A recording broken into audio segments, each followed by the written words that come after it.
തീ പിടിച്ചവരുടെ ഇന്നത്തെ പുതിയ എപ്പിസോഡിൽ ബ്രദർ തങ്കച്ചൻ ഇരിങ്ങാലക്കുട വെള്ളാങ്കല്ലൂർ സ്വദേശി അനേക വർഷങ്ങളായി ഡിവൈൻ ധ്യാന കേന്ദ്രത്തിൽ ശുശ്രൂഷ ചെയ്തു വരുന്നു. രോഗശാന്തി അനുഭവങ്ങളെക്കുറിച്ച് പല വിധത്തിലുള്ള കാഴ്ചപ്പാടുകളാണ് പലർക്കുമുള്ളത്. സുവിശേഷ വിരോധികളായിട്ടുള്ള മനുഷ്യർ രോഗശാന്തി തികഞ്ഞ തട്ടിപ്പാണെന്നും ഇങ്ങനെ രോഗശാന്തി പ്രാർത്ഥനയിലൂടെ സാധ്യമാകുമെങ്കിൽ ഇവിടെ ആശുപത്രികളുടെ ആവശ്യമില്ലല്ലോ എന്നുമൊക്കെ പലരും പരിഹസിക്കാറുണ്ട്. എന്നാൽ തങ്ങളുടെ 3 മാസം മാത്രം പ്രായമുള്ള കുഞ്ഞിന് സോറിയാസിസ് ബാധിച്ച് ശരീരത്തിൽ 1 ഇഞ്ച് സ്ഥലം പോലും വ്രണം ബാധിക്കാത്ത ഒരു സ്ഥലവുമില്ലാതെ അങ്ങനെ കഷ്ടപ്പെട്ട ഒരു കുഞ്ഞിൻ്റെ അത്ഭുതകരമായ സൗഖ്യം ഒരു ധ്യാന വേളയിൽ പ്രാർത്ഥനാ സമയത്ത് കർത്താവ് കൊടുത്ത ആ സൗഖ്യം ഒരു കുടുംബത്തെ കൂട്ട ആത്മഹത്യയിൽ നിന്ന് രക്ഷിച്ചു എന്ന് മാത്രമല്ല, പിന്നീട് ആ കുടുംബം ക്രിസ്തുവിൻ്റെ സാക്ഷ്യം വഹിച്ചുകൊണ്ട് ഇന്ന് അനേകർക്ക് ഒരു അനുഗ്രഹമായി മാറിയിരിക്കുകയാണ്. ഈ അനുഭവം നമ്മളോട് പങ്കുവയ്ക്കുകയാണ് ബ്രദർ തങ്കച്ചൻ. ബ്രദർ സ്വാഗതം. ഞാനിപ്പോൾ വളരെ ചുരുക്കമായി പറഞ്ഞ അങ്ങയുടെ ഈ അനുഭവം അല്പം ഒന്ന് വിശദീകരിച്ച് നമ്മുടെ പ്രേക്ഷകർക്ക് കൊടുക്കണം.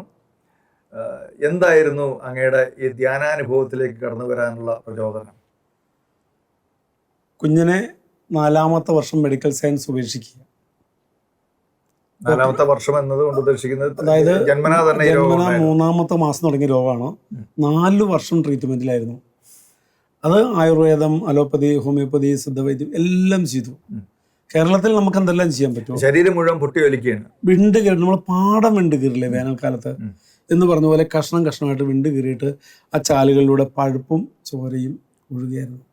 കുഞ്ഞിന് 3 മാസം പ്രായമുള്ളപ്പോഴാണ് ഈ രോഗം പ്രത്യക്ഷപ്പെട്ടത്. ചെറുതായിട്ട് തുടങ്ങിയതാ. പിന്നെ ഒരു 6 മാസം കൊണ്ട് അങ്ങോട്ട് ഫുള്ളായിട്ട് ഡെവലപ്പ് ചെയ്തു. നിങ്ങള് ആകപ്പാടെ വല്ലാതെ വേദനിച്ചു.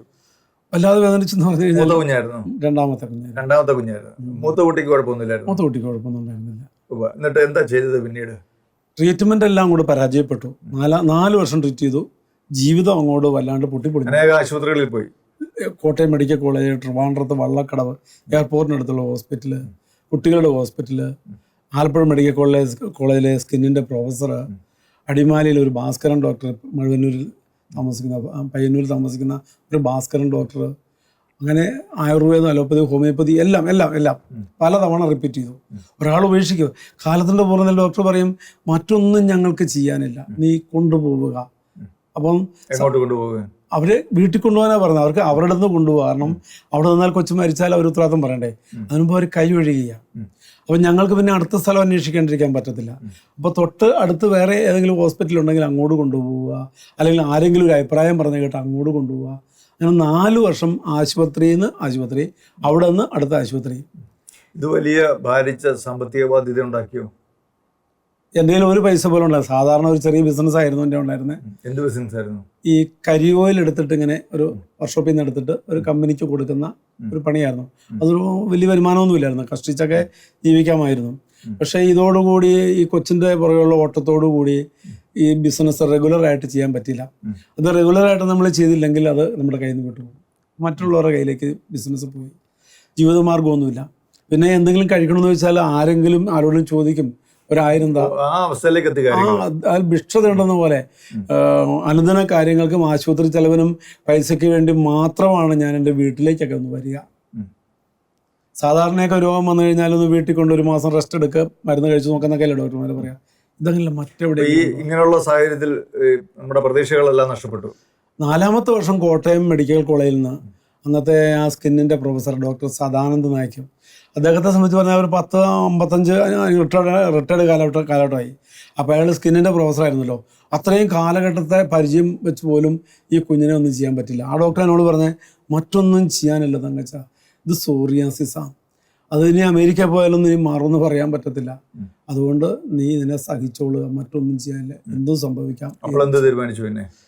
അപ്പോൾ ഞങ്ങൾ വീട്ടിലേക്ക് വന്നു. പിന്നെ എനിക്ക് ഒരു മുമ്പോട്ട് ജീവിക്കേണ്ട എന്നൊരു തോന്നലാണ് എൻ്റെ മനസ്സിലുണ്ടായത്. കാരണം ഒരിക്കലും തീരാത്ത കടം, അധ്വാനിക്കാൻ പറ്റുന്നില്ല, പണിയെടുക്കാൻ പറ്റുന്നില്ല, കാരണം പണി നഷ്ടപ്പെട്ടു, ജോലി നഷ്ടപ്പെട്ടു.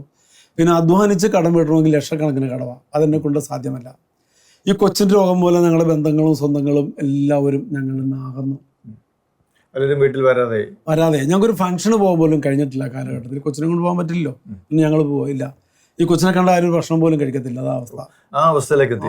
അതായത് ഈ കുഞ്ഞിനെ കണ്ടാൽ ആരും കഴിക്കില്ല, ഭക്ഷണം കഴിക്കാൻ പോലും നമുക്ക് പറ്റാത്ത അവസ്ഥയിൽ എന്ന് പറഞ്ഞാൽ ഒരുതരം വല്ലാത്ത അറപ്പ് തോന്നുന്ന ആ അവസ്ഥയിലേക്ക് എത്തി. കാര്യം പകരത്തില്ലെന്ന് മാത്രമേ ഉള്ളൂ, പക്ഷേ നമുക്ക് നോക്കിക്കാൻ പറ്റില്ല, സ്മെല്ലും ഉണ്ട്. അപ്പം അത് നമുക്ക് തന്നെ താങ്ങാൻ പറ്റത്തില്ല.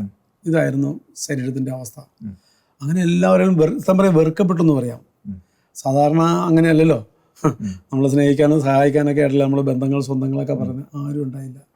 ഇനി ഇവൻ്റെ കൂടെ കൂടിക്കഴിഞ്ഞാൽ അവർക്ക് ഗതികേടാന്ന് മനസ്സിലാക്കി പലരും നമ്മളെ കൈവിട്ടു. മനുഷ്യര് കടം ചോദിക്കുമോ എന്നുള്ള ഭയത്തിൽ പലരും ഒഴിഞ്ഞു മാറാൻ തുടങ്ങി. ഈ കടം തന്നിരിക്കുന്ന ആൾക്കാരൊക്കെ ഉണ്ടല്ലോ, അതിനോട് ഞാൻ പണം കടം വാങ്ങിച്ചു. സാധാരണ രീതിക്ക് എന്നെ കാണുമ്പം തങ്കച്ചാ നീ പൈസ തന്നിട്ട് പോകുന്നു പറയുമല്ലോ. ഇതങ്ങനെയല്ല, ഞാൻ വരുന്നു എന്ന് കണ്ടു കഴിഞ്ഞാൽ ഞാൻ ചോദിക്കുമെന്ന് ഉറപ്പാന്ന് അവർക്കറിയാം. കൊടുത്തതോ കൊടുത്ത്, പോയതോ പോയി. ഇനി അങ്ങനെ ഒരു സംഭവം ഉണ്ടാണ്ടിരിക്കാൻ വേണ്ടി എൻ്റെ സ്വതസിദ്ധമായ ഭാഷ ഞാൻ പറയും, എനിക്ക് കടം തന്നവൻ എന്നെ കണ്ടാൽ വേലി ചാടി രക്ഷപ്പെടും. പോയത് പോകട്ടെന്ന് അവരങ്ങ് വെക്കുക, ഇനി കൂടുതൽ പോകാതിരിക്കുക. ഇനിയൊന്നും ചോദിക്കരുത്, കൊടുത്തു കഴിഞ്ഞാൽ നമ്മുടെ ജീവിതത്തിന്റെ പ്രതീക്ഷകളെല്ലാം നഷ്ടപ്പെട്ടു, എല്ലാ പ്രതീക്ഷയും നഷ്ടപ്പെട്ടു. അപ്പോൾ ഒരു ആത്മഹത്യയെ കുറിച്ച് ചിന്തിക്കുക. ഇനി ആരും ഇല്ലാത്തൊരു ജീവിതം. ഈ വാടക ഉടമസ്ഥൻ എന്ന് പറഞ്ഞു കഴിഞ്ഞാൽ ഈ കുഞ്ഞിനെ കണ്ടതുകൊണ്ട് മാത്രമാണ് ഞങ്ങൾക്ക് അവിടെ കിടക്കാൻ പെർമിഷൻ തന്നിരിക്കുന്നത്. അല്ലെങ്കിൽ മാസങ്ങൾ കുടിശ്ശികയുണ്ട്, ഇറക്കി വിടാം. അങ്ങനെ ആണ് അവസാന സ്റ്റേ വരുന്നത്. ഈ സമയത്താണ് ഒരു ഞങ്ങളുടെ വീടിനടുത്ത് ഒരു മായ എന്ന് പറയുന്ന ഒരു പെൺകുട്ടി ഉണ്ടായിരുന്നു. അവള് ആത്മഹത്യ തീരുമാനം വേണ്ടെന്ന് വെച്ചാൽ അല്ലല്ല, അന്നവർ തീരുമാനിച്ചില്ല. അങ്ങനെ ആത്മഹത്യന് വേണ്ടി ഒരുങ്ങിയിരിക്കുന്ന അല്ലെങ്കിൽ ചിന്തിക്കുന്ന, മരിക്കാൻ ആർക്കും ആഗ്രഹമില്ലല്ലോ, അങ്ങനെ മരിക്കണമെന്നുള്ള ഒരാഗ്രഹത്തിന്മേൽ നിൽക്കുന്ന സമയത്താണ് ദൈവം എനിക്ക് വഴികാട്ടിയായിട്ടും മരിയ എന്ന് പറഞ്ഞ മായ എന്ന പെൺകുട്ടി. അവൾ പിന്നീടാണ് മരിയായത്. ഇതൊരു കന്യാസ്ത്രീയാണ്, കാഞ്ഞിരപ്പള്ളിയിൽ മഠത്തിൽ ശുശ്രൂഷ ചെയ്യുന്നു. അത്ഭുതകരമായ ദൈവം അവളെ അന്ന് ആ ഹിന്ദുവായിരുന്ന പെൺകുട്ടിയെ അങ്ങനെ ഒരു അത്ഭുതം ചെയ്തു. നിന്റെ ദുഃഖങ്ങളിൽ, വേദനകളിൽ, രോഗത്തിൽ, തകർച്ചയിൽ, നിന്റെ പ്രശ്നങ്ങളിൽ എന്തെല്ലാം പ്രശ്നമുണ്ടോ, എന്തെല്ലാം തകർച്ചയുണ്ടോ, അതിൽ നിന്ന് രക്ഷിക്കാൻ, സുഖപ്പെടുത്താൻ, വഴി നടത്താൻ, ക്രമപ്പെടുത്താൻ ശക്തനായ ഒരു ദൈവമുണ്ട്, ക്രിസ്തു. അങ്ങനെ ആ യേശുവിനെ എനിക്ക് ചൂണ്ടിക്കാണിച്ചു തരിക. ആ പെൺകുട്ടി അങ്ങനെ പറഞ്ഞപ്പോൾ ബ്രദറിനുണ്ടായ ആ ചേതവികാരം അതെന്തായിരുന്നു? ഞങ്ങൾ എന്തോരം പ്രാർത്ഥിച്ചിട്ടുണ്ട് ഇത്രയും കാലം, എന്തെല്ലാം ദൈവങ്ങളോട് പ്രാർത്ഥിച്ചു, അവിടെ നിന്നും ഒരു പ്രയോജനം ഉണ്ടായില്ല. അപ്പോൾ പിന്നെ ഇനി വേറൊരു പ്രാർത്ഥന കൊണ്ട് വല്ല പ്രയോജനം ഉണ്ടാകുമോ എന്നാണോ മനസ്സിൽ തോന്നിയത്? എനിക്ക് ആ സഹോദരി പറഞ്ഞപ്പോൾ അവർ പറഞ്ഞു അത്ഭുതങ്ങളും അടയാളങ്ങളും രോഗശാന്തികളും. എന്നോട് പറയാം, മെഡിക്കൽ സയൻസ് ഉപേക്ഷിച്ച നിരവധി രോഗികൾ അവിടെ സൗഖ്യപ്പെടുന്ന പ്രാർത്ഥനാ സമയത്ത്. നിങ്ങൾ പോയി നോക്ക്. അങ്ങനെയാണ് ഒരു പ്രചോദനമായത്. ഞാൻ വിചാരിച്ചു നമുക്ക് എങ്ങനെയെങ്കിലും സൗഖ്യം കിട്ടിയാൽ മതി. അങ്ങനെ ഒരു ദൈവം ഉണ്ടെങ്കിൽ ഞാൻ ഇതിന് മരിക്കണം. അതാണ് എനിക്കിപ്പോൾ ദൈവത്തോട് പ്രത്യേകിച്ച് മമതയൊന്നും ഉണ്ടായിട്ടില്ല. രക്ഷപ്പെടുത്തുന്ന, സുഖപ്പെടുത്തുന്ന, വഴി നടത്തുന്ന, കടം മാറ്റുന്ന, വീട് തരുന്ന, അങ്ങനെ എല്ലാം കൊണ്ട് നമ്മളെ പരിപാലിക്കുന്ന ഒരു ദൈവം ഉണ്ടെങ്കിൽ എന്തിനു മരിക്കണം? അതായിരുന്നു എൻ്റെ ചിന്ത. അങ്ങനെ ആ ധ്യാനം കൂടാൻ വേണ്ടി 96 ജനുവരി മാസത്തിൽ ഞാനും ഭാര്യയും കൊച്ചുങ്ങളെ ഇറങ്ങുക. ഇല്ലില്ല, ആ ധ്യാനത്തിൽ ഞാൻ കാണുന്നത് തളർവാദ രോഗികൾ എഴുന്നേക്കുന്നു, ക്യാൻസർ രോഗികൾ സുഖപ്പെടുന്നു, ഹാർട്ട് ഫെയിലിയർ മെഡിക്കൽ സയൻസ് പറഞ്ഞ് രക്ഷയില്ല, കിഡ്നി ഫെയിലിയർ രക്ഷയില്ല, മരിക്കും. അവരൊക്കെ പ്രാർത്ഥനാ വേളയിൽ അച്ഛൻ പറയുന്നു ഇന്നയാളെ കർത്താവ് വിടുന്നു, കിഡ്നി സൗഖ്യമാക്കുന്നു. അപ്പോൾ അവർ തന്നെ അവരുടെ ബോഡിയിൽ അനുഭവപ്പെടുന്ന ഫീലിങ്സ് അനുസരിച്ച് അവർ കയറി വരിക. തളർവാദ രോഗിയൊക്കെ വളഞ്ഞും പിരിഞ്ഞും ഇരിക്കുന്ന ആളുകളൊക്കെ നുവർന്ന് കയറി വരുന്ന ഒരു അനുഭവം എൻ്റെ കണ്ണുകൊണ്ട് ഞാൻ കണ്ടു. അപ്പോൾ എനിക്ക് പ്രതീക്ഷയായി. ഇങ്ങനെയൊക്കെ സുഖപ്പെടുത്തുകയാണെങ്കിൽ എനിക്കും എന്നെ ഒഴിവാക്കില്ലല്ലോ എൻ്റെ ദൈവം. അങ്ങനെ ഒരു ധ്യാനം കഴിഞ്ഞു. ഒന്നും സംഭവിച്ചില്ല. എൻ്റെ മനസ്സിലൊരു സൗഖ്യം, അതായത് ഒരു പ്രത്യാശ നിറയുക. ഇങ്ങനെ ഒരു ദൈവം ഉണ്ടല്ലോ. എൻ്റെ ജീവിതത്തിൽ ആദ്യമായിട്ടാണ് ഞാൻ ഇങ്ങനെ ഒരു ദൈവത്തെ കാണുന്നത്. സുഖപ്പെടുത്തുന്ന ഒരു ദൈവം. അനേകരുടെ സാക്ഷ്യങ്ങൾ എനിക്ക് വലിയ അനുഭവമായിട്ട് മാറും. അപ്പോഴും ഈ സ്വന്തം കുഞ്ഞിന് സൗഖ്യം കിട്ടാതെ വന്നപ്പോൾ ഒരു വിഷമമൊക്കെ തോന്നിയില്ലേ? വിഷമം തോന്നിയില്ല ബ്രദറെ. കാരണം വെച്ചാൽ ഇതുവരെ ഞാൻ അങ്ങനെയുള്ള സംഭവം പഴയ ജീവിതത്തിൽ കണ്ടിട്ടില്ല. ഇങ്ങനെ സൗഖ്യം കണ്ടിട്ടില്ല, അങ്ങനെ പ്രാർത്ഥന കണ്ടിട്ടില്ല. പക്ഷെ ആദ്യമായിട്ട് ഇങ്ങനെ കാണുമ്പോൾ അവനിൽ വിശ്വസിക്കാൻ കൊള്ളാവുന്നവനാണ്, യേശുവിനെ വിശ്വസിക്കാൻ കൊള്ളാവുന്നവനാണ്. ഈ ഇടയ്ക്ക് ഒരു കാര്യം ചോദിക്കട്ടെ, നിങ്ങളുടെ ഇന്റർകാസ്റ്റ് മാരേജ് ആയിരുന്നല്ലോ. ബ്രദറിന്റെ ഭാര്യ ഒരു ക്രൈസ്തവ വിശ്വാസത്തിൽ ജനിച്ചു വളർന്ന വ്യക്തിയാണല്ലോ. അപ്പം അവർക്ക് ഈ ധ്യാനത്തെക്കുറിച്ചും പ്രാർത്ഥനയെക്കുറിച്ചും ഒന്നും നേരത്തെ ബോധ്യമില്ലായിരുന്നു? അതായത് ഈ ധ്യാനം കൂടാനായിട്ട് പോകാൻ ഈ മായ എന്ന പെൺകുട്ടി നിങ്ങളോട് പറയുന്നതിന് മുമ്പായിട്ട്? എൻ്റെ ജീവിത പങ്കാളിക്ക് അങ്ങനെ ഒരു ധ്യാനാനുഭവം അവർ വീട്ടിൽ നിന്ന് പോയി ധ്യാനം കൂടാനോ അങ്ങനെയൊന്നും അവർ കണ്ടിട്ടുണ്ടായിരുന്നില്ല. അതുകൊണ്ട് തന്നെ ഒരു നോർമൽ ലൈഫ് എൻ്റെ കൂടെ ഞാൻ എങ്ങനെയായിരിക്കുന്നുവോ, ഏത് വിശ്വാസത്തിലായിരിക്കുന്നു അതിൻ്റെ കൂടെ അവരങ്ങനെ പ്രത്യേകിച്ച് പ്രാർത്ഥനയോ വിശ്വാസമോ ഒന്നും ഇല്ലാത്ത അങ്ങനത്തെ ഒരു ലൈഫ് സ്റ്റൈലായിരുന്നു. അങ്ങനെ. ഓക്കെ. അപ്പൊ ഈ ആദ്യത്തെ ധ്യാനം കൂടി സൗഖ്യം കിട്ടിയില്ല. അപ്പൊ പിന്നെ വീണ്ടും ധ്യാനത്തിന് പോയി. പിന്നെ എന്നെങ്കിലും കിട്ടുമ്പോൾ കിട്ടട്ടെ എന്ന് വെച്ചുകൊണ്ട് ഇനി പോവുക, ഇവനെ അനുഗമിക്കുക എന്നുള്ള ഒരു തീരുമാനം എടുത്തു. രണ്ടാമത്തെ ധ്യാനത്തിന്റെ സമയത്ത് അതൊരു 3 മാസം കഴിഞ്ഞപ്പോഴത്തേക്കാണ് ബുധൻ വ്യാഴം ദിവസങ്ങളിൽ ബഹുമാനപ്പെട്ട പനക്കാച്ചൻ്റെ ക്ലാസ്സാണ്. അച്ഛനിങ്ങനെ വിളിച്ചു പറയുന്നുണ്ട്, തങ്കച്ചനെ കർത്താവ് തൊടുന്നു. അപ്പോൾ ആദ്യത്തെ ദിവസം ഞാൻ കേട്ടു. കാരണം വെച്ചാൽ ഞാൻ ഒരു നോർമൽ മൈൻഡിലാണ്. പക്ഷേ എനിക്ക് എന്തൊക്കെയോ ഇങ്ങനെ സംഭവിക്കുന്നു, എന്തൊക്കെയോ നമുക്ക് പറയാനാവാത്ത അനുഭവങ്ങളാണ്. പക്ഷെ അന്ന് ഞാൻ കേട്ടു. രണ്ടാമത്തെ ദിവസം വ്യാഴാഴ്ച ആന്തരിക സൗഖ്യ ആരാധനയുടെ സമയത്താണ് ബ്രദറെ ഞാനിങ്ങനെ കരയാനങ്ങ് തുടങ്ങി. എനിക്കറിയത്തില്ല, എൻ്റെ മനസ്സൊക്കെ അങ്ങോട്ട് അർദ്ധമായിട്ട് അങ്ങോട്ട് പൊട്ടിക്കരയാൻ തുടങ്ങി. പിന്നെ എനിക്ക് സംഭവിച്ചൊന്നും പറയാൻ പറ്റുന്നില്ല. ഞാൻ ഈ ലോകത്തിൽ നമ്മൾ ഹൈഡ്രജൻ നിറച്ച ബലൂണൊക്കെ വിട്ട് കഴിഞ്ഞാൽ പോകില്ലേ, അപ്പൂപ്പൻ്റെ അടി ഇത് വിട്ട് കഴിഞ്ഞാൽ പോകില്ലേ എന്ന് പറഞ്ഞ് ഞാനിങ്ങനെ പറന്ന് നടക്കുന്ന അനുഭവമാണ്. കരഞ്ഞത് മാത്രമേ ഓർമ്മയുള്ളൂ. പിന്നെ ഭാരം കുറഞ്ഞു. പിന്നെ ഞാൻ ഇങ്ങനെ ഏതോ ഒരു മാസ്മരിക ലോകം എന്ന് എനിക്ക് പറയാൻ പറ്റുന്നത്. ഈ മാസ്മരിക ലോകം എന്താ വെച്ചാൽ അറിയത്തില്ല. എന്നാലും കേട്ട് കഴിവ് വെച്ചുകൊണ്ട് എന്തോ ഒരു വല്ലാത്തൊരു അവസ്ഥയിലേക്ക് ഒരു അനുഭൂതി ഞാൻ അങ്ങോട്ടിലേക്ക് മണിക്കൂറുകളാണ്. എന്നോട് പറയുന്നത് എൻ്റെ കൂടെ ഇരുന്ന് സെമിനാരി വിദ്യാർത്ഥി പറഞ്ഞപ്പോഴാണ് ഞാൻ പറയുന്നത്. അദ്ദേഹം എന്നോട് പറഞ്ഞു, തങ്കച്ചൻ ബ്രദറെ ഞാനിങ്ങനെ ശ്രദ്ധിച്ചിരിക്കുകയായിരുന്നു കേട്ടോ, ബ്രദറിന് എന്തോ ഒരു വലിയ മാറ്റം സംഭവിച്ചെന്ന് തോന്നുന്നുണ്ട്. ശരിയോ? അപ്പോഴും കൊച്ചിന് സൗഖ്യമില്ല. ആ ധ്യാനത്തിൽ കൊച്ചിന് സൗഖ്യമില്ല. ധ്യാനം കഴിഞ്ഞ് ഞാൻ ഹാപ്പി ആയിട്ട് പോയി. കർത്താവ് എന്നെ തൊട്ടു, പേര് ചൊല്ലി വിളിച്ചു. ഒരു ദൈവസ്നേഹാനുഭവം എൻ്റെ ഉള്ളിലേക്ക് വെച്ചു തന്നു. നമ്മൾ പറയല്ലേ, പെറ്റമ്മ മറന്നാലും ഞാൻ നിന്നെ മറക്കത്തില്ല. അപ്പൊ പിന്നെ കുഞ്ഞിന്റെ രോഗമൊന്നും ഒരു പ്രശ്നമല്ലാതായിട്ട് തോന്നി. പിന്നെ അത് ദൈവത്തിന്റെ കരങ്ങളിലാണെന്ന് എനിക്ക് ബോധ്യമായി. ഞാൻ ഏൽപ്പിച്ചു കൊടുത്തു. കർത്താവിനോട് ഞാൻ പറഞ്ഞു, കർത്താവേ ഞാൻ എൻ്റെ പഴയ ജീവിതത്തിനോ പ്രാർത്ഥനയ്ക്കോ ഒന്നും പറ്റിയിട്ടില്ല. എനിക്കാണല്ലോ ഒന്നും ചെയ്യാൻ പറ്റില്ല. നീ പറഞ്ഞില്ല എന്നെ കൂടാതെ നിങ്ങൾക്കൊന്നും ചെയ്യാൻ പറ്റത്തില്ല, യോഹന്നാൻ 15. അതുകൊണ്ട് ഞാൻ പറഞ്ഞു, നീ തന്നെ ഇത് കൈകാര്യം ചെയ്തു, ഞാൻ വിട്ടു, നിന്റെ കരങ്ങളിലേക്ക് ഏൽപ്പിച്ചു കൊടുത്തു. അതുകൊണ്ട് എനിക്ക് എൻ്റെ ഉള്ളിലെ ആകുലതകളും എല്ലാ പ്രയാസങ്ങളും കർത്താവ് എടുത്തങ്ങ് നീക്കി ഒരു സ്നേഹം, ദൈവസ്നേഹം കൊണ്ട് തന്നെ അങ്ങ് നിറയ്ക്കുക. അതുകൊണ്ട് പിന്നെ പഴയ കാലത്തെക്കുറിച്ച് ചിന്തിക്കാനോ കൊച്ചിൻ രോഗം മാറിയാലും മാറിയില്ലെങ്കിലും കർത്താവ് ശക്തനാണെന്ന ഒരു അറിവിലേക്ക് ഞാൻ തിരിച്ചു വരിക. അങ്ങനെ 2 ധ്യാനം കഴിഞ്ഞു. മൂന്നാമത്തെ ധ്യാനം, ഓരോ ധ്യാനത്തിലും ഈശോ എന്നെ പവർഫുൾ ആക്കുവാണ്. മൂന്നാമത്തെ ധ്യാനം ആകുമ്പോഴത്തേക്കും നമ്മൾ പോകുന്നത് ക്രിസ്തുവിനെ കൂടുതൽ അറിയുക എന്നുള്ള ആഗ്രഹത്തിലായി. എന്റെ ചിന്തയൊക്കെ സൗഖ്യം എന്നുള്ളത് സെക്കൻഡറി ആയിട്ട് മാറി. സൗഖ്യം നമ്മൾ ആഗ്രഹിക്കുന്നുണ്ടെങ്കിലും അത് ദൈവത്തിന് കൊടുത്തിരിക്കുക. അതിനേക്കാൾ കൂടുതൽ വചനം കേൾക്കണം, കൂടുതൽ പ്രാർത്ഥിക്കണം, ഈ ഈശോയ്ക്ക് വേണ്ടി നിലകൊള്ളണം എന്നുള്ളൊരു ബോധ്യം. അങ്ങനെ ഒരു കാഴ്ചപ്പാടിലാണ് മൂന്നാമത് പോയത്. അതെ അതെ. ഓക്കെ. മൂന്നാമത് പോയപ്പോൾ എന്താ സംഭവിച്ചത്? മൂന്നാമത് പോയപ്പോഴും അതുപോലെ തന്നെ ധ്യാനം വളരെ അടിപൊളിയായിരുന്നു. നല്ല അത്ഭുതങ്ങൾ, അടയാളങ്ങൾ, വിശ്വാസത്തിന്റെ നിറവ്, ഈ കർത്താവിന് വേണ്ടി ജീവിക്കണം എന്നുള്ള ബോധ്യം, അതിൽ തന്നെ നിന്നുകൊണ്ട് ആ ധ്യാനം അവസാനിച്ചു. അതിലും സൗഖ്യം കിട്ടിയില്ല. പിന്നീട് എത്രാമത്തെ ധ്യാനത്തിൽ? 4-ാമത്തെ ധ്യാനത്തിൽ കാരിസ് ഭവനിൽ പോയി. ഞാൻ മാത്രമേ പോയുള്ളൂ. അവിടെ ചെന്നപ്പോൾ കാണുന്ന ഒരു കോട്ടയം മെഡിക്കൽ കോളേജിൽ നിന്ന് വിളിച്ച രോഗി വന്നു. അവരുടെ ഇല്ലാത്ത രോഗങ്ങൾക്ക് അവർ പറഞ്ഞു, അച്ഛാ ധ്യാനത്തിന് വേണ്ടി റെസപ്ഷൻ നിൽക്കുക. കാരിയച്ചനാ. കാരിയച്ചൻ പറഞ്ഞു, നിങ്ങളെ നിന്നെ ഈ അവസ്ഥയിൽ ധ്യാനിപ്പിച്ചാൽ നീ ബഹളം ഉണ്ടാക്കും, കരയും, ഭയങ്കര പെയിൻ അവർക്ക്, അതുകൊണ്ട് നിന്നെ ധ്യാനിപ്പിക്കാൻ പറ്റത്തില്ല. അവൾ അച്ഛൻ എന്നെ പുറകിൽ എവിടെയെങ്കിലും ഇരുത്തിയാൽ മതി, അച്ഛൻ എന്നെ ധ്യാനത്തിൽ കൂട്ടില്ലെങ്കിൽ എന്താ ചെയ്യണമെന്ന് എനിക്കറിയാം. ഞാൻ ധ്യാന കേന്ദ്രത്തിലേക്കും ഇല്ല, ആശുപത്രിയിലേക്കും ഇല്ല. അപ്പോൾ അത് ഞാൻ വീട്ടിലേക്കും ഇല്ല, ആശുപത്രിയിലേക്കും ഇല്ല. അപ്പോൾ അവിടെ ഉള്ള തീരുമാനം അച്ഛൻ മനസ്സിലായി. അച്ഛൻ പറഞ്ഞു, നീ വന്നോളാൻ പറഞ്ഞു. ഞാൻ അവളെ ശ്രദ്ധിക്കുന്നുണ്ടായിരുന്നു ബാക്കിൽ നിന്നുകൊണ്ട്. ഞാൻ ഇവിടെ നോക്കും ഇടയ്ക്കിടയ്ക്ക്. 2-ാമത്തെ ദിവസം കഴിഞ്ഞപ്പോഴത്തേക്ക് ഒരു വിശുദ്ധ കുർബാനയുടെ മധ്യേ ഇവിടെ ഏറ്റവും പുറകിലേക്കാ വായൊക്കെ അടച്ചു പിടിച്ചായിരിക്കുന്നത്, കാരണം സൗണ്ട് പുറത്തേക്ക് വരാൻ പാടുള്ളൂ.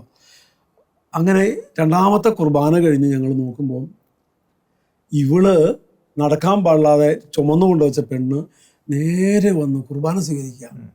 കുർബാന സ്വീകരിച്ച് അവൾ പോയിരുന്നു. അവൾ പോലും അറിഞ്ഞിട്ടില്ല സംഭവം എന്താണെന്ന്. അത് കഴിഞ്ഞ് ശുശ്രൂഷ കഴിഞ്ഞപ്പോൾ അച്ഛൻ വിളിച്ചു, മോളെങ്ങ് വന്നേ. അവൾ ചെന്നു. അപ്പോൾ ചോദിച്ചു, നിനക്ക് എന്താ പറ്റിയെന്ന് അറിയുമെന്ന് ചോദിച്ചു. അപ്പോഴാണ് അവൾക്കൊരു പരിസരബോധം ഉണ്ടാകുന്നത്, ഞാൻ നടന്നു വന്നത് എങ്ങനെയാണ്. അപ്പോൾ അത് കണ്ടപ്പോൾ എനിക്ക് ഭയങ്കര, ഞാൻ കണ്ടുകൊണ്ടിരുന്നല്ലേ, ഇവളെ ആദ്യത്തെ അവസ്ഥ കണ്ടു, അത് കഴിഞ്ഞ് വന്നിരിക്കുന്ന കണ്ടു, അത് കഴിഞ്ഞ് വിശുദ്ധ കുർബാനയുടെ മധ്യേ നടത്തിയ അത്ഭുതം കണ്ടു. എനിക്ക് പറഞ്ഞറിയിക്കാനാവാത്തൊരു ഭയങ്കര. 4-ാമത്തെ ധ്യാനത്തിൽ ഒറ്റയ്ക്ക് വന്നു, തിരിച്ചു ചെന്നു, വീട്ടിൽ കിടക്കുന്ന കുഞ്ഞിന് മാറ്റമൊന്നും ഉണ്ടായിട്ടില്ല. പിന്നീട് എന്താ സംഭവിച്ചത്? അപ്പം ഞാൻ തീരുമാനം എടുത്തോടെ വെച്ചു, കർത്താവ് ഈ വരുന്ന ഡിസംബർ 25 ക്രിസ്മസ്, നിന്റെ തിരുനാളിന് മുമ്പ് നീ എൻ്റെ കുഞ്ഞിനെ സുഖപ്പെടുത്തിയാൽ ഞാൻ മാമോദിസ സ്വീകരിച്ച് ഒരു ക്രിസ്ത്യാനിയായി ജീവിക്കുന്ന തീരുമാനം ആ ധ്യാനത്തിന് അവിടെ വെച്ചെടുത്തതാണ്. അങ്ങനെ പിന്നെ മാസങ്ങൾ കഴിഞ്ഞു. ഞങ്ങളുടെ ഇടവപ്പള്ളിയിൽ നിന്ന് കോട്ടയാശ്രമത്തിലേക്ക് ഒരു വണ്ടി വരുന്നു. ഞാനും ഭാര്യയും കൊച്ചും കയറുന്നു. ഒരു ഏകദിനത്തിന് വരിക. അപ്പോൾ വിശ്വാസം ഞങ്ങൾ ഉപേക്ഷിക്കുന്നില്ല. ഇത് എവിടെയെങ്കിലും വെച്ച് പിടിക്കുന്ന ദൈവം എവിടെയെങ്കിലും വെച്ച് നമ്മളെ ക്ലിക്ക് ചെയ്യിപ്പിക്കുന്ന ഉറപ്പാണ്. അതുകൊണ്ട് അങ്ങനെ വൺ ഡേ സെമിനാറിന് ചെല്ലുന്നു. അവിടെ ചെന്നപ്പോൾ ഞാൻ ധ്യാന കേന്ദ്രത്തിൽ എടുത്ത തീരുമാനം, അവിടെ കാരിസ്മയിൽ എടുത്ത തീരുമാനം, ഒരു നന്ദിനി ചേച്ചിയില്ലേ, ജോയ്ക്കുട്ടി നന്ദിനി ചേച്ചി, നന്ദിനി ചേച്ചിയോട് ചോദിക്കുക, നീ ദൈവമായിട്ട് ഉടമ്പടി വെച്ചല്ലോ, ഉടമ്പടി എന്താ എനിക്കറിയില്ല, ഓർക്കുന്നില്ല. നിന്റെ കുഞ്ഞിനെ സുഖപ്പെടുത്തിയാൽ നീ മാമോദിസ സ്വീകരിക്കാവുന്ന കർത്താവിനോട് ഒരു ഉടമ്പടി വെച്ചു കർത്താവ് പറയുന്നുണ്ടല്ലോ. ശരി, അപ്പോഴാണ് ഞാൻ ഓർത്തേ. നന്ദിനി ചേച്ചി ഇങ്ങോട്ട് ചോദിച്ചു. അപ്പോൾ ഞാൻ പറഞ്ഞു ശരി, അങ്ങനെ തീരുമാനം എടുത്തിട്ടുണ്ട്. എന്നാൽ അപ്പോൾ ഈശോ സംസാരിക്കാൻ തുടങ്ങി അവരോട്. എന്നാൽ നീ എൻ്റെ മേലെ യാതൊരു ബാധകളും വേണ്ട, നിന്റെ കുഞ്ഞിനെ സുഖപ്പെടുത്തുവാൻ ശക്തനായ ദൈവമാണ് കർത്താവ് എന്ന് അരുളി ചെയ്യുന്നു. അതുകൊണ്ട് നീ എന്നോട് ചെയ്ത വാഗ്ദാനം മാമോദിസ ഉപാധികളില്ല, കൊച്ചിൻ്റെ കാര്യം പറയണ്ട, ചെയ്യാൻ കർത്താവ് നിന്നോട് ആവശ്യപ്പെടുന്നു. തീരുമാനമെടുത്തു. അപ്പോൾ എന്നോട് പറഞ്ഞു, നീ അടുത്ത മാസം ഡിസംബർ 15 ഇവിടെ ധ്യാനം നടത്തുന്നുണ്ട്. ആൻ്റണി പയ്യപ്പിള്ളേച്ചൻ്റെ ധ്യാനമാണ്, ഒരു ആന്തരിക സൗഖ്യ ധ്യാനം, നീ കുഞ്ഞുമായിട്ട് വരാൻ പറഞ്ഞു. അങ്ങനെ ആ ധ്യാനത്തിലേക്ക് വന്നു കഴിഞ്ഞാൽ പയ്യപ്പിള്ളേച്ചനെ കൊച്ചിനെ കൊണ്ട് കാണിച്ചു. പിന്നെ ടോട്ടൽ 5ാമത്തെ ധ്യാനം. അങ്ങനെ കൊച്ചിനെ കൊണ്ട് കാണിച്ചു. അച്ഛാ കൊച്ച് ഇത് മരിക്കാറായി. അവനൊരു അബോധാവസ്ഥ എന്നൊക്കെ പറയാം.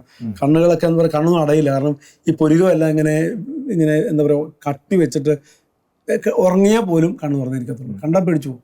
അപ്പോൾ ഞാൻ അച്ഛാ കൊച്ച് 4 ധ്യാനം കൂട്ടും മാറിയിട്ടില്ല, മെഡിക്കൽ സയൻസ് പഠിച്ച കൊച്ചാ, അച്ഛാ ഇവിടെ വെച്ച് എന്തെങ്കിലും സംഭവിച്ചു പോയി കഴിഞ്ഞാൽ ഞാൻ ധ്യാനകേന്ദ്രം വിട്ടു പോകുന്ന പ്രശ്നമില്ല, ഈ ആശ്രമത്തിൽ തങ്ങണം. കാരണം നാട്ടിലേക്ക് എന്ന പ്രശ്നമുണ്ടേ, പ്രാർത്ഥിച്ചു കൊച്ചിനെ കൊന്നു പറയും. അതുകൊണ്ട് ഞാൻ പറഞ്ഞു ഞാൻ പോകില്ല എന്ന് പറഞ്ഞു. അച്ഛൻ പറഞ്ഞു, നമ്മളെ മർത്തയോട് കർത്താവ് പറഞ്ഞില്ലേ, ലാസർ മരിച്ചു കിടക്കുന്നു, 4ാമത്തെ ദിവസം ഈശോ വീട്ടിലേക്ക് വരുന്നു, അവരവർ സംസാരിക്കുന്നു. ആ കൂടെ ഈശോ പറഞ്ഞു, ആ കല്ലറയുടെ കല്ലുരുട്ടി മാറ്റുക. അപ്പം മാർത്ത പറഞ്ഞൊരു കാര്യമുണ്ട്, കർത്താവ് 4ാമത്തെ ദിവസം നാറ്റം വെച്ചിട്ടുണ്ട്, ഇത് വേണ്ടാത്ത പണിയൊന്നും കാണിക്കണ്ട, അത് വേണ്ട കർത്താവ് എന്ന് പറയുന്നുണ്ട് മാർത്ത. അപ്പോൾ കർത്താവ് മാർത്തയോട് പറഞ്ഞാണ് യോഹന്നാൻ 11:40, മാർത്ത മാർത്ത, നീ വിശ്വസിച്ചാൽ ദൈവമഹത്വം ദർശിക്കുമെന്ന് ഞാൻ നിന്നോട് പറഞ്ഞിട്ടില്ലേ. പിന്നെ കാണുന്ന അത്ഭുതമാണ് അവിടെ. ആ സമൂഹം മുഴുവൻ വിശ്വസിച്ചു. ഈ കുഞ്ഞിന്റെ കാര്യത്തിൽ അവസാന നിമിഷം കൊച്ചിന് രോഗശാന്തിയില്ല. ധ്യാനം അങ്ങനെ പോയി 5 ദിവസമായി. 6ാമത്തെ ദിവസം കൊച്ചിന് മാത്രം രോഗശാന്തി ഉണ്ടായില്ല. അനേക രോഗികളെ സുഖപ്പെടുത്തി. അച്ഛൻ പേര് ചൊല്ലി വിളിച്ചു, ഇന്നയാൾ. ശുശ്രൂഷ എല്ലാം കഴിഞ്ഞ് അന്ന് ധ്യാനം ക്ലോസ് ചെയ്യാൻ പോവാം. പിറ്റേ ദിവസം രാവിലെ കുർബാന തിരിച്ചു പോകണം. അതുവരെ സൗഖ്യമില്ല. അപ്പം ഞാൻ ഈ ബഹുമാനപ്പെട്ട പൈപ്പിളേസിനെ ഈ കൊച്ചിനെ കൊണ്ട് കാണിച്ചല്ലോ. അപ്പോൾ അച്ഛന് ഈ കൊച്ചിന് ഇടയ്ക്കിടയ്ക്ക് ഓർക്കുമായിരുന്നു. മറ്റെല്ലാവരും ധ്യാനത്തിൽ വന്ന് എല്ലാവരും കണ്ടു കൊച്ചിനെ കേട്ടോ. അച്ഛൻ ഈ കൊച്ചിനെ ഓർത്തു. അച്ഛൻ വിശുദ്ധ കുർബാനയിൽ ആഗതനായിരിക്കുന്ന ഈശോയോട് ചോദിച്ചു, ഈശോയെ, നീയല്ലേ ആ സോറിയാസിസ് രോഗി കൊച്ചുമകനെ ഇവിടെ വിളിച്ചുകൊണ്ട് വന്നിരിക്കുന്നത്? നീ അനേകരുടെ പേരുകൾ ചൊല്ലി വിളി സൗഖ്യം കൊടുത്ത കൂട്ടത്തിൽ നീ അരുണിൻ്റെ പേര് മാത്രം സംസാരിച്ചില്ലോ കർത്താവേ, എന്താണ് നിനക്ക് അവനെക്കുറിച്ചുള്ള പദ്ധതി? അച്ഛൻ്റെ കാതിൽ ഈശോ പറഞ്ഞു, ഞാൻ ഇതുവരെയും അവന് സൗഖ്യം കൊടുത്തിട്ടില്ല. ഒറ്റ വാക്കാ പറഞ്ഞുള്ളൂ. അച്ഛനാ 490 സഹോദരി സഹോദരങ്ങൾ ധ്യാനിക്കുന്നു.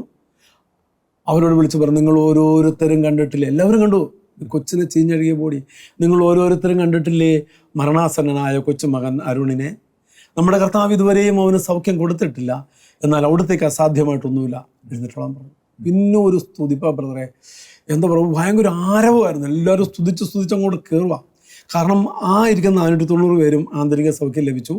പരിശുദ്ധാത്മാവിൻ്റെ ശക്തമായ അഭിഷേകത്തിൽ നിൽക്കുന്നു. പ്രാർത്ഥിച്ചിങ്ങനെ തീ കത്തി നിൽക്കുന്ന ജീവിതങ്ങളാണ്. അവരിങ്ങനെ സ്തുതിക്കാൻ തുടങ്ങിയപ്പോൾ ഞാൻ പറഞ്ഞു, ഞങ്ങളെക്കാളൊക്കെ കൂടുതൽ ഉടനെ ആൾക്കാരാണ് സ്തുതിച്ചത്. അങ്ങനെ ഒരു 15 മിനിറ്റ് പോയിക്കൊണ്ടിരിക്കുമ്പോൾ അച്ഛൻ വിളിച്ചു പറഞ്ഞു, അരുണിനെ കർത്താവ് തൊട്ട് സുഖപ്പെടുത്തും. പറയാൻ പറ്റില്ല. നല്ലവനായ ദൈവത്തിന് നന്ദി പറയാം. അച്ഛൻ പറയാം. ഇത് കേട്ടുമ്പോൾ സ്ത്രീകളൊക്കെ നെഞ്ചത്തിടിച്ച് കരയാം. ഒന്നും സംഭവിച്ചിട്ടില്ല. കൊച്ചിനൊന്നും സംഭവിച്ചിട്ടില്ല. കൊച്ച് അങ്ങനെ തന്നെ ഇരിക്കുന്നു. ആ കൊച്ചിനെ കൊണ്ട് രാത്രിയിൽ ബെഡിൽ കിടത്തുന്നു. സാധാരണ നിൽക്കുന്ന പോലെ ഓരോരുത്തരും മാറി മാറി ഉറക്കം വരുന്നതനുസരിച്ച്, ക്ഷീണം വരുന്നതനുസരിച്ച് കാവലിരിക്കുന്നു. അങ്ങനെ ഇരുന്നു. എൻ്റെ മിക്ക ദിവസവും എല്ലാ രാത്രികളും. കാരണം ഈ കൊച്ചപ്പടം മരിക്കുന്ന അറിയത്തില്ല ബ്രദറെ, അത്ര സീരിയസ് ആയിരുന്നു. മായ മാറിയിരിക്കും. ഈ ധ്യാന കേന്ദ്രത്തിൽ തന്നെ മായ കൂടുമെന്നായിരുന്നു. ഈ മായ മാറിയിരിക്കും, ഭാര്യ മാറിയിരിക്കും. അന്ന് രാത്രിയിൽ കൊച്ചിനെ കൊണ്ട് ഷീറ്റിൽ കൊണ്ട് കിടത്തി, ബെഡ്ഷീറ്റിൽ കൊണ്ട് കിടത്തി, ഷീറ്റ് വിരിച്ചിട്ടിരിക്കുക, പ്ലാസ്റ്റിക്കിൻ്റെ കൊണ്ട് കിടത്തി. കാവലിരുന്നുകൊണ്ടിരുന്ന് 2 പേരെയും ഈശോ അങ്ങോട്ട് ഇരുത്തിയും കിടത്തിയും നേരം വെളുക്കുന്നത് വരെ ഉറക്കി കളഞ്ഞു. നമ്മൾ ഗാഠനിദ്രയിലാഴ്ത്തി എന്നൊക്കെ പറയില്ലേ, ഉറക്കി കളഞ്ഞു. കാരണം എന്ന് വെച്ച് കഴിഞ്ഞാൽ ഈശോ മെനയുമാണ് രണ്ടാമതവനെ. അതായത് കാവലിരുന്നവർ ഉറങ്ങിപ്പോയി. ഉറങ്ങി നേരം വെളുക്കണം വരെ ഇരുന്നും കിടന്നും ഉറങ്ങി. ഈശോ ഉറക്കി. ഈശോ ഇവരുറങ്ങിക്കഴിഞ്ഞപ്പോൾ ഈശോ അവനെ അങ്ങ് മെനഞ്ഞു. വീണ്ടും പുതിയ സൃഷ്ടിയാക്കും. അവൻ്റെ ബോഡി കംപ്ലീറ്റ് പഴുപ്പും ചോരയായിരുന്നല്ലോ. രാവിലെ ഇവർ എഴുന്നേറ്റ് നോക്കുമ്പോൾ കാണുന്നത് എന്താണെന്ന് വെച്ചാൽ, ഈ വിണ്ട് കയറിയിരുന്ന അവല് പോലെ തൊലി ഇളകി പഴുപ്പും ചോരയും വന്നിട്ടുന്ന ആ ബോഡി മുഴുവൻ, ഹോൾ ബോഡി ഉണങ്ങി കരിഞ്ഞ് ഈ കറുത്ത പൊറ്റൻ, നമുക്കൊരു മുറി ഉണ്ടായി കഴിഞ്ഞാൽ എത്ര കാലം കൊണ്ട് കറുത്ത ഒരു പൊറ്റൻ വന്നിങ്ങനെ നടന്നു പോകാൻ തോണ്ടിക്കഴിഞ്ഞാൽ ഒറ്റ രാത്രി കൊണ്ട് ഫുള്ളി ഹീൽഡ്. ഈ ബോഡി നിറച്ച് നമ്മൾ സിമെൻറ്റ് പോയിന്റ് ചെയ്യില്ലേ കല്ല് കെട്ടിയിട്ട് എന്ന് പറഞ്ഞ പോലെ ആ കറക്റ്റ് ആ മുറിവിൻ്റെ ചാലുകളെല്ലാം കറുത്ത പറ്റുന്നു, ഫുള്ളായിട്ട് ബോഡി നിറഞ്ഞു. പുതിയ സ്കിന്ന് വന്ന് ചേർന്ന പോലെ ഇല്ല, അല്ല, നടുക്കുള്ള ഭാഗത്തെല്ലാം പുതിയ സ്കിൻ. ആ വിണ്ട് കീറിയ ആ ചാലുകളെല്ലാം ഈ കറുത്ത പറ്റൻ വന്നിട്ട് ഇങ്ങനെ നമ്മൾ കല്ല് കെട്ടുമ്പോൾ ചോരയും ചലവൊക്കെ ഒലിക്കുന്നു, അതെല്ലാം ഉണങ്ങി കരിഞ്ഞു ഫുള്ളായിട്ട്. പഴുപ്പും ചോരയില്ലാത്ത ബോഡി. ആ മുറിഞ്ഞ പാടുകൾക്ക് അവിടെ എല്ലാം കറുത്ത പറ്റൻ. തലേ ദിവസം വരെ തലേന്ന് രാത്രി 9 മണിക്ക് പഴുപ്പും ചോരയൊക്കെ ഒലിച്ചോണ്ടിരുന്ന ശരീരം. ആ രാത്രി ഇവർ കിടന്നു കഴിഞ്ഞപ്പോൾ എപ്പോഴാണെന്നറിയത്തില്ല, ഇവർ അവല് നോക്കുമ്പോൾ കാണുന്ന കൊച്ചങ്ങനെയാ. ആ അവല് പോലെ തൊലിയുണ്ടല്ലോ, അത് ബെഡ്ഷീറ്റ് നിറച്ചിങ്ങനെ ഒരു 1/2 കിലോ തൊലി കാണും. അതായത് ഈ ചെതുമ്പല് അത് പൂർണ്ണമായിട്ടും അടർന്ന് ബെഡ്ഷീറ്റിൽ കിടക്കുകയാണ്. ഒരു കഷ്ണം പോലെ അവന്റെ ശരീരത്തിൽ ബാക്കിയില്ല, മുഴുവൻ. ഇത് നടക്കുമ്പോൾ ഈ കുഞ്ഞിന് എത്ര പ്രായമുണ്ട്? അന്ന് ഒരു 4-5 വയസ്സിലേക്ക് അവൻ പ്രവേശിക്കുന്നത്. 4 വർഷം ട്രീറ്റ്മെന്റ്. 5 വയസ്സുണ്ട്. 5 വയസ്സാണ്. എന്താ സംഭവിച്ചത് രാത്രിയിൽ? ആക്ച്വലി ഈ കുഞ്ഞിന് വല്ലതും അറിയാമായിരുന്നു? ഒന്നും അറിയില്ല. കുഞ്ഞു പറഞ്ഞിട്ടില്ല? ഒന്നും അറിയാം. കൊച്ചു രാവിലെ എഴുന്നേറ്റിരിക്കുകയാണ്. കാവിലിരുന്ന അമ്മയെ അറിഞ്ഞില്ല, കൂട്ടിയിരുന്ന പെൺകുട്ടി അറിഞ്ഞില്ല. അവർ രണ്ടുപേരും ഉറങ്ങിപ്പോയി. ഉറങ്ങി. അവർ രാവിലെ ഉണരുമ്പോൾ കാണുന്നത് പൂർണ്ണമായും സൗഖ്യം. ധ്യാനകേന്ദ്രത്തിനകത്ത് വെച്ചാണ് ഇത് നടക്കുന്നത്. ധ്യാനകേന്ദ്രത്തിനകത്ത് വെച്ച് ആശ്രമത്തിൽ വെച്ച്. ഇതിങ്ങനെ കുഞ്ഞിനെ ഈ അവസ്ഥയെ കാണുമ്പോൾ നിങ്ങൾക്ക് എന്താ തോന്നിയത്? ഞാനൊന്നും വാക്കുകളില്ല പറയാനായിട്ട്, ഒരു വാക്കില്ല പറയാൻ. കാരണം അത് വാക്കുകൾക്ക് അതീതമാണ്. ആദ്യം കാണുന്നത് കുഞ്ഞിങ്ങനെ അത് ഭാര്യവര് രാവിലെ എഴുന്നേക്കുവാണ് സ്വാഭാവികമായിട്ട്. രാവിലെ കുർബാനയുണ്ടല്ലോ, അത് കഴിഞ്ഞ് ഞാൻ തീരുവാ ധ്യാനം. അപ്പൊ അവര് ആരോ ഒരാള്, ആരെന്ന് ഞാൻ പ്രത്യേകമായിട്ട് ചോദിച്ചില്ല, രണ്ടുപേരും എഴുന്നേറ്റു അവര് കൊച്ചിനെ കാണുകയാണ്. അത് ഭയങ്കര അത്ഭുതമായി പോയി അവർക്ക്. അത് കഴിഞ്ഞ് സമൂഹത്തിലേക്ക് വന്നു. അച്ഛൻ ഈ കൊച്ചിനെ കണ്ടിട്ട് വീണ്ടും ഈ കൊച്ചിനെ കാണുന്നത്. അപ്പൊ രാവിലെ തന്നെ കുർബാനയ്ക്ക് വരുമ്പോഴാണ് ഈ കാര്യങ്ങൾ പറയുന്നത്. അപ്പൊ ഞാൻ പോയി കൊച്ചിനെ കണ്ടു. കൊച്ചു കൂടെ ഉണ്ടായിരുന്നു. കൊച്ചിനെ ധ്യാനഹാളിലേക്ക് കൊണ്ടുവന്നു. ഈ 5 വയസ്സൊക്കെ ആയപ്പോ ഈ കുഞ്ഞ് അത്യാവശ്യം സംസാരിക്കുകയും അങ്ങനെയൊക്കെ അവൻ ആ ബോഡി തീരെ വീക്കായിരുന്നു. കാരണം ഈ വരുന്ന കോശങ്ങളെല്ലാം അങ്ങനെ അഴുകിപ്പോയിക്കൊണ്ടിരിക്കുകയല്ലേ. അതുകൊണ്ട് അവൻ ആകെപ്പാടെ ഒരു 6 മാസം 1 വർഷത്തെ ബോഡി അത്ര പോലായിരുന്നു. സംസാരമൊക്കെ ഉണ്ടായിരുന്നു. അത്യാവശ്യം എന്തെങ്കിലുമൊക്കെ മുക്കി മൂളിയൊക്കെ പറയുന്നല്ലാണ്ട് അവന് അതുപോലെ വേദനയായിരുന്നു. ഈ 5 വയസ്സായിട്ട് നമ്മൾ ഈ LKG ക്ലാസ്സിലോ അടുപ്പിക്കാൻ പോലും പറ്റത്തില്ല, ചിന്തിക്കാൻ പോലും പറ്റത്തില്ലായിരുന്നു. ഭക്ഷണമൊക്കെ കഴിക്കുമായിരുന്നു. ഭക്ഷണമൊക്കെ അത്യാവശ്യത്തിന് ഭക്ഷണം കഴിക്കുമായിരുന്നു, കോരി കൊടുക്കുകയൊക്കെ. ഈ 5 വയസ്സുള്ള കുഞ്ഞിനെയും എടുത്തുകൊണ്ട് വേണമായിരുന്നു നടക്കാനൊക്കെ അല്ലേ? അല്ല, ധ്യാന ഹോളിലേക്ക് സൗഖ്യം കിട്ടിയ കുഞ്ഞുമായിട്ട് വരികയാണ്. ഈ ചോരയും ചലവും എല്ലാം ഉണങ്ങി മാറി. അപ്പൊ ബ്രദറിന്റെ മനസ്സില് ഇത് കണ്ടപ്പോ എന്താ തോന്നിയത്? ഒറ്റ വാക്കേ ഉള്ളൂ, എനിക്ക് ഒന്നും പറയാൻ കഴിയുന്നില്ല. എനിക്കെന്ത് തോന്നിയെന്ന് പോലും പറയാൻ കഴിയാത്ത ഒരു വലിയ ദൈവത്തിന്റെ ശക്തമായ ഇടപെടലിനെ കുറിച്ച് എന്റെ ഹൃദയത്തിൽ വന്നു. ഇങ്ങനെ സുഖപ്പെടുത്താൻ കഴിയുന്ന ഒരു ദൈവം ഉണ്ടെന്നുള്ള ആ ഒരു വലിയ വിശ്വാസം, ആ വിശ്വാസം അങ്ങ് ഉറപ്പിക്കുമായിരുന്നു. എന്റെ ജീവിതത്തിലൂടെ ദൈവം ഉറപ്പിച്ചു. അങ്ങനെ അച്ഛനെ കൊച്ചിനെ കണ്ടു. അച്ഛൻ ഉടനെ എല്ലാവരും അനൗൺസ് ചെയ്തു. എല്ലാവരും വന്ന് കണ്ടു. പിന്നെ കാണുന്ന ഈ സ്ത്രീകളൊക്കെ ഇത് കേട്ടിട്ട് വീണ്ടും നെഞ്ചത്തിന് സന്തോഷം കൊണ്ടാ അവരൊക്കെ ഇടിച്ച് കരഞ്ഞു. അങ്ങനെ വലിയ അനുഭവമായി. അതിനുശേഷം അപ്പൊ ഈ അത്ഭുതകരമായ ഈ സൗഖ്യം കിട്ടിയതിന് ശേഷം അത് വാസ്തവത്തിൽ അത് ഏത് വർഷത്തിലാണ് സംഭവിച്ചത്? അത് 96 ഡിസംബർ 20 തീയതി. 96 ഡിസംബറിലാണ് ഈ സംഭവം നടക്കുന്നത്. അപ്പൊ അതിനുശേഷം ഏതാണ്ട് 25 വർഷങ്ങൾ ഇപ്പൊ പിന്നിട്ട് കഴിഞ്ഞു. അതെ. നമുക്ക് അതിനെക്കുറിച്ച് പിന്നീടുള്ള അനുഭവങ്ങൾ, കഴിഞ്ഞ ലാസ്റ്റ് 25 വർഷങ്ങള് ദൈവം അങ്ങനെ നടത്തിയ ധാരാളം അനുഭവങ്ങൾ കാണുമല്ലോ. ഉണ്ടല്ലോ, തീർച്ചയായിട്ടും. ഞാൻ വിചാരിച്ചത് നമുക്ക് ഈ ഒരു എപ്പിസോഡിൽ തീരുമെന്നാണ് വിചാരിച്ചത്. പക്ഷെ അടുത്ത എപ്പിസോഡിലേക്ക് ഇനിയാണ് സാക്ഷ്യം കിടക്കുന്നത്. ഇനിയാണ് സാക്ഷ്യം, ജ്വലിക്കുന്ന ജീവിത അനുഭവങ്ങൾ നമ്മുടെ പ്രേക്ഷകർ നിശ്ചയമായിട്ടും അതിനുവേണ്ടി കാത്തിരിക്കും. നമുക്ക് അടുത്ത എപ്പിസോഡിൽ നമുക്ക് വീണ്ടും കണ്ടുമുട്ടാം.